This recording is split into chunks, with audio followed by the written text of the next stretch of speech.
Welcome to Mastree's English Pro channel, where we help you communicate effectively. At Mastree, we believe in teaching you strategies that will help you master all the communication skills that you need so you can begin your journey to becoming a confident speaker. Each of our lessons are crafted to provide individual attention and feedback and centers your needs. I'm Sarah, your expert tutor, and today I'll show you how the structure of a sentence can make an impact on the point you are trying to make. For that, we first have to understand how a sentence is constructed. So take a listen to how I say the following sentences. Complete your homework, you must. Vegetables, I eat. Learn to speak like Yoda, you must. Just kidding. This week at English Pro by Mastree, we are going to introduce you to the active and the passive voice. So let's take a moment and study the lines I just said. Why do they sound so different, yet they also kind of make sense? You guessed it right.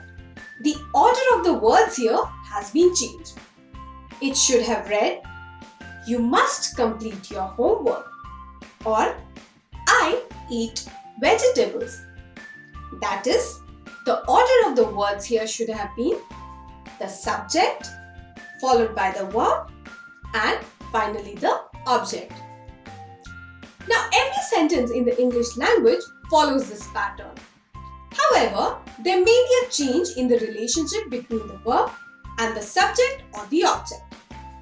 This is known as the active or the passive voice. When you are using active voice, the subject of the sentence performs the action. We use active verbs to show the performance of this action. Now, when using the passive voice, the object begins to do the job of the subject. So, for example, let's say the ball is thrown by Adam. Now, while Adam is the one doing the action, that is, he's throwing the ball, he's not the subject here. The ball becomes the subject. Now again, let's read the sentence. The ball was thrown by Adam. The sentence doesn't seem quite as effective, right? I mean, we don't hear cricket commentators speak that way. They don't say a six was hit by Kohli. It's always Kohli hits a six, right? So now the question arises, why should we avoid using passive voice in our writing? Well, passive voice, although not wrong, weakens the clarity and effectiveness of writing. So when you're writing a history or literature paper, it is better to use active voice, especially when you're expressing your opinions or those of others.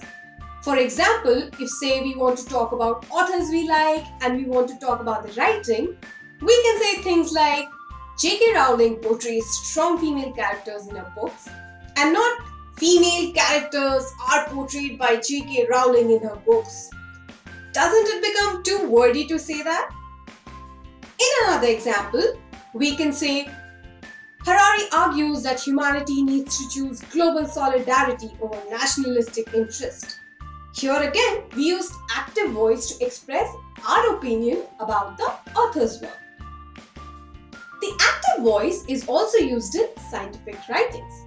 For example, when reporting your findings, you would say things like, the result points towards something, or the analysis confirms so and so happened, or the data proves such and such thing.